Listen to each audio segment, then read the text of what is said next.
My name is Emily, a 28-year-old woman living at home with my mother and older sister Catherine, who is 2 years my senior. Because of this, my family often refers to me as an unemployed failure in my late 20s. At 28, I find myself confined to my room. Hey, unemployed failure, pay this month's rent. My sister Catherine bangs on the door, her voice raised. After graduating from school, Catherine landed a job at a local company but quit, citing issues with her juniors. Rumors suggest she was the one bullying them, which caused problems. Now, she takes up short-term part-time jobs, proudly calling herself a part-timer. At least I'm working part-time, Catherine often says. You're the unemployed failure here, the lowest in this house. I've never been good at socializing, dating back to my school days when I was constantly compared to Catherine. She was outgoing and popular, while I was more reserved. Catherine enjoyed teasing me, labeling me a failure and spreading rumors about me to her friends. She talks to bugs in the garden, she'd say, or locks herself in her room reading strange books, probably nerdy stuff. Her words and actions made me withdraw further. I avoided socializing, joined no clubs, and had no friends. My hobbies became my solace, my escape from reality. My mother, a stay-at-home mom since divorcing my father when I was young, often scolded me. If you continue like this, you won't survive in society, she'd say. Look at Catherine. Learn from her. But emulating Catherine was impossible. After the divorce, both my mother and sister directed their negative emotions toward me, blaming me for resembling my father. Despite this, it was my father who financially supported us, ensuring Catherine and I never struggled. I secretly kept in touch with my father without my mother's knowledge. Occasionally, we'd exchange messages. When it was time to choose a high school, he told me, "Go to the school you want, Emily. I'll pay for it." He managed to persuade my mother, and thanks to him, I attended the high school of my choice. However, my mother became stricter with me, seemingly displeased that I had gone through my father. She would often complain loudly enough for me to hear, saying things like, "It's tough having such an incompetent daughter," or, "It's strange how responsible Catherine is." Over time, I stopped confiding in my mother about myself or my future, believing it would be futile based on past dismissals. I resolved to handle things on my own. My mother held a grudge because I had once confided in my father. Her response was simply, "Once you turn 18, do whatever you want." As time passed, my mother and Catherine remained unaware of my interactions with my father, and both my sister and I grew up. Despite everything, I hoped for reconciliation with my mother and Catherine. Our bond had weakened due to the divorce, but I clung to the belief that even a small gesture could mend things. Each year, I carefully picked out gifts and celebrated Catherine's birthday. "What's this? Such poor taste," Catherine would often remark. I attempted to cook meals in the kitchen, but my mother would shut me down with, "This isn't edible. Don't do it again." No matter what I did, I couldn't improve my relationship with them. Years passed, and I began eating out more often. "How can you afford such luxuries? Where are you getting the money?" My mother would scold me. I dodged her questions, simply saying, "I have a part-time job." After turning 22, I began paying rent after my father's financial support ended. Catherine quit her job, leaving both her and my mother with no income. Their financial insecurity seemed to intensify their harassment towards me. I was charged $500 a month for rent and food expenses, while Catherine paid nothing. Despite living under the same roof, we rarely interacted or shared meals. Despite the strained situation, I decided to contribute. My family is in trouble, I thought. I have to help. However, I was shocked to discover something unsettling. I found out that, apart from me, my mother was demanding a monthly allowance of $4,000 from her own parents. Knowing my close relationship with my grandparents, they consulted me about this request. I was taken aback by the amount my mother was asking for, considering my grandparents were elderly and no longer working. Realizing they couldn't afford such a sum regularly, I asked my grandparents to redirect the $4,000 allowance to me instead, intending to pass it on to my mother. I apologized for burdening them with her demands. My grandparents looked apologetic but assured me, "Don't worry about the money. There's a reason we didn't give it directly to your mother." I feared my mother might exploit the situation if she knew I had access to that money. I held on to hope that Catherine finding a new job would ease our financial concerns and restore our family dynamics. With that hope in mind, I continued to pay a total of $4,500. One more thing, Emily. My mother announced with a smirk. Mom and I are moving to a new apartment soon. Which new apartment? I asked cautiously. Catherine proudly handed me a brochure of a luxury high-rise. Here, it's amazing, isn't it?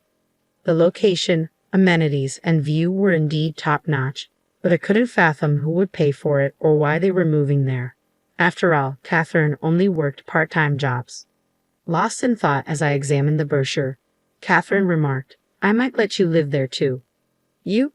Live there too?" she taunted. "You're unemployed trash who can't do anything without us, right? Well, if you insist, I might consider letting you live there." "What will happen to this house?" I asked. "We'll start the selling process and put it on the market within a month," Catherine replied, dismissing my concerns. Ignoring Catherine's remarks, I had been feeling our current house was cramped. While evaluating whether the condo was worth its price, I decided to consult a friend knowledgeable about real estate investment.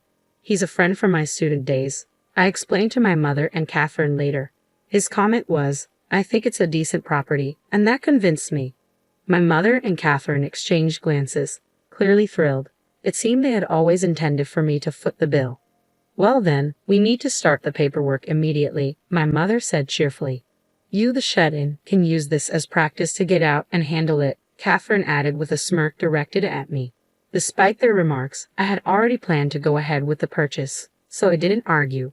I immediately contacted the real estate agency, went to their office, and proceeded with the purchase, not just the rent. When I returned home and informed them that I had completed the procedures, both my mother and Catherine cheered loudly. Ignoring their noise, I quickly retreated to my room. A few days before the scheduled moving day, I found a note on the boxes containing my belongings saying, "No need to transport." "What's this about?" I asked my mother and Catherine. They were casually sipping tea, already done with their preparations. Catherine feigned ignorance. "It's your stuff, right?" "Oh, aren't we moving tomorrow?" I questioned. "Only Mom and I are moving to the condo. We've decided to sell this house. You need to leave ASAP. We're leaving you behind because you're bad luck. You can't be unemployed forever. Stand on your own 2 feet," my mother added, making cutting remarks. "I see," I simply replied and returned to my room. On moving day, my mother and Catherine's belongings were swiftly packed and taken out. They were excitedly bragging to the movers, "We're moving to a condo with an amazing night view." Of course, they completely ignored me. I stayed in my room, focused on my work. A few hours later, my phone started ringing incessantly. "Hello?" "Hey, unemployed trash, what's going on?" Catherine's voice pierced through the phone. "They told us the contract isn't set up. Emily, didn't you handle the paperwork? I thought you could at least manage that, you useless piece of junk." The shouting was so loud that I instinctively moved the phone away from my ear. "Well, I did handle the paperwork," I replied calmly. "What do you mean? They told us we aren't the current leaseholders." Catherine's voice grew high-pitched and accusatory. "I did handle it. I did rent it. I bought it, but since only Mom and you were supposed to live there, I sold it." "Sold?" "That's right. The day they told me I couldn't move with them, I sold the apartment. It was a bit of a hassle, but I didn't want to pay for a home that only you would live in." Their voices sounded like they were arguing over the phone. "Why don't you two just renegotiate the contract?" I suggested. "My naive sister has a point, Mom. Let's renegotiate it for us. We can make Emily pay us back later," Catherine suggested. "Yes, let's do that," my mother agreed. The call abruptly ended. A few hours later, my phone rang again, this time with Catherine's shrill voice. "You schemed something, didn't you?" "What are you talking about?" "I figured as much," I said to them. "Why can't we sign it?" Catherine asked. "I don't know," I replied. "They said something technical, something about not having enough credit or something." Catherine isn't the sharpest tool in the shed. She probably doesn't understand the term credit, I muttered to myself. "They don't trust you to sign a contract," I explained patiently, as if teaching children. "It's about social credibility. You often claim to be a part-timer, but barely work, making you pretty much unemployed trash. They won't lease to someone like that. Why could you, an unemployed trash, sign it and not me?" "Something's fishy. He must have raped something," Catherine protested. Realizing the conversation was going nowhere, I decided to clear things up. "Listen, Catherine and Mom, are you listening? Remember I went to an art school?" I began. Despite Mom being against it because it was far away, I've always been drawing. I even won a national competition in high school. My achievements were recognized, and I got a scholarship to attend a famous art university. Neither of you knew, did you? I never told you guys. I'm still drawing, using Dad's room for it. The monthly rent of $4,000 might seem high, but I felt it was okay given the hassle of moving. Oh, I'll send you the link to my portfolio website, I continued, sending it to both Catherine's and Mom's phones. This site showcases my achievements and past works. There's also a contact form for potential buyers of my artwork. I'm not an unemployed trash. I've been investing my income as well. I think my annual income is on par with business owners. My income is leagues ahead of yours, Catherine, who claims to be a part-timer. That's why I have credibility. You're lying? Stop making things up.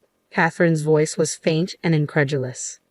I could faintly hear my mother's voice. I've never been particularly good at interacting with people, but I've always had a keen interest in art and paintings. Finding joy drawing objects around the house, replicating plants and copying insects, the art book my father secretly bought for me on my birthday is a treasure item. To my unsophisticated sister Catherine, it probably looked like something a nerd would read. Being a successful artist, I'd of course done work for a company, I thought, reflecting on how to my mother and Catherine, I probably appeared as an unemployed recluse trash. After all, they've never shown any interest in me before. They have no clue about the real me. I don't know or care if you're some great person, but I won't forgive you for betraying Mom and me, my mother said. I was even impressed that they could pick a fight at this moment. You're selling the house within this month, right? What? Selling it. That's what you and Catherine decided, right? To kick me out. I could tell over the phone that both my mother and Catherine were speechless. I've already moved, as I told you, to one of the apartments I had invested in. I heard my mother and Catherine starting to panic on the other end, saying things like, "This is bad, we have to cancel the sale." After they removed their belongings, I had another moving company take out the rest. I'm already relaxing in my new place, sipping my coffee, I remarked. Looks like you two might end up homeless. Hope you can cancel the sale in time. How much more will you mock your family to feel satisfied? My mother said. Hearing her say that for the first time, I shouted back in anger. That's my line. I don't expect them to understand how I felt all these years being treated as the lowest in the family. I don't want to feel sorry for myself. There are so many things I couldn't do because of Catherine, many things I resented her for, but I believe the path I chose was right. Through art, I've made many friends and acquaintances. And then, I'm engaged. I'll be living in my new home with my fiancé, so there's no room for you. Please enjoy living without the newest nuances, I declared and hung up. Are you okay? My husband cautiously asked from behind. He seemed surprised because I rarely raised my voice. Yeah, I'm fine. They're like parasites, so they'll figure things out even without me, I replied. I've given up on my jobless sister in her 30s and my mother in her 40s who's the same. They somehow managed to cancel the sale of the house and moved back in. I lost all reasons and the willingness to pay them rent or the $4,000, so I stopped all financial support. It seems my penniless mother turned to my grandparents again. Emily did something terrible. She's the worst. It's all because of her that we don't have money, she seemed to claim. She probably thought things would work out if she just acted spoiled, as always. However, my grandparents were furious when they heard the whole story from me. Shameless. The one who's truly awful is you, isn't it? How could you treat Emily like that all these years? Mocking her, demanding her money, treating her like a nuisance. Unbelievable. You deserve to be abandoned. My mother lost trust even from her own relatives. Catherine tried to get a job again, but it seems she's struggling. It had been years since she last worked. She occasionally called me, Emily, I realized I was wrong too. Let's put that behind us. Can you introduce me to a job or maybe a man who can be my husband? I was wrong too. What does she mean by I was wrong too? As expected, Catherine never changes. Asking for a job is one thing, but including a husband in the mix, she's clearly looking to leech off someone. Sorry, I don't think I know of any jobs or men that would be a match for you, I replied, meaning she's too much to handle. Oh well, let me know if you find any. Does Catherine think a prince will come to whisk her away? She's already 30, yet still so immature in this respect. Catherine and my mother are so alike. The reason my mother divorced my father was because she solely depended on his income without doing anything herself. My father, having a job with frequent overseas assignments, found it challenging to raise children, so he had no choice but to entrust their custody to my mother. He told my mother to raise us properly since he was providing ample child support. As a result, while my mother doted on Catherine, it seemed she grew to resent me, who took after my father. And now, even I have turned my back on my mother. If Catherine ever gets married, I can already foresee a similar future for her. I'm glad. I couldn't help but let those words slip about what my husband asks that I didn't turn out like Catherine, with a kind husband, a fulfilling life, and a job. I have things that neither my mother nor Catherine possess, especially considering I grew up being treated poorly by both of them.